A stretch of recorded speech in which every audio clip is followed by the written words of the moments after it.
स्वतःला कसं पॉझिटिव्ह ठरवतं की मला हे सगळं सोडायचं आहे, कारण corporate job at the end of the day कितीही चॅलेंजिंग असलं तरी it is a job. Me positive खरं तर तेव्हा नाही राहिले. अरे म्हणजे अगदी खरं सांगायचं तर मी पण खूप वेगवेगळ्या फेजेस मधनं गेले. काय आहे, ताई या फील्डमध्ये होती त्यामुळे हे फील्ड माहिती होतं. माझे आजी आजोबांपासून सगळेजण या फील्डमध्ये होते. सलग नाटक करतेच आहे लहानपणापासून, म्हणजे ते कधीच थांबलं नाही. गाणंही थांबलं नाही, नाटक करणंही थांबलं नाही. म्हणजे मी जॉब करत असताना सुद्धा मी सुट्ट्या घेऊन नाटक करायचे. आमच्या इथे सांगून मी एक पूर्ण कोल्हापुरात फिल्म शूट आली नाही ते सोड, पण एक पूर्ण फिल्म शूट झाली होती तेव्हा. मी 20 दिवसांची सुट्टी टाकली होती तेव्हा ऑफिसमध्ये. आणि मी तिकडे सुद्धा थोडं वर्क फ्रॉम होम सारखं वर्क फ्रॉम सेट करत होते. तर व्हायचं काय ना, मला सुद्धा एका पॉइंटला असं झालं होतं की आता मला स्विच करायचंय किंवा मला बाहेर जायचंय शिकायला. ऑस्ट्रेलियामध्ये मिळालेली ऍडमिशन नंतर माझी रिजेक्ट झाली.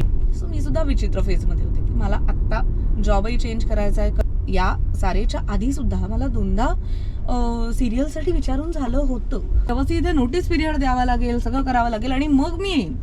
तेवढंच आम्हाला कोणीच तेव्हा तयार नव्हतं, कारण आपल्याला माहितीये की सिरियल्स ह्या आज फायनल झालं, उद्या प्रोमो केला, परवा टायटल सॉन्ग केलं, डन. इतपत पटापटा गोष्टी होतात. मी जॉब सोडला आणि इकडे आले.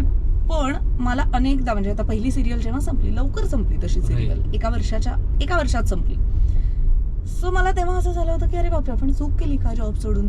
हातात मिळणार एक महिन्याचे पैसे, 4 सुट्ट्या वगैरे, हे सगळं बाहेर जाण्याच्या सारख्या ऑपॉर्च्युनिटीज. जर्मनीला जाऊन आले, चायनाला जाऊन आले 2दा, अमेरिकेला जाणार होते वगैरे वगैरे. ह्या सगळ्या ऑपॉर्च्युनिटीज सोडून आता आपण एक असं करिअर निवडलंय की ज्याच्यात उद्याचंही माहिती नाहीये काय घडणार आहे.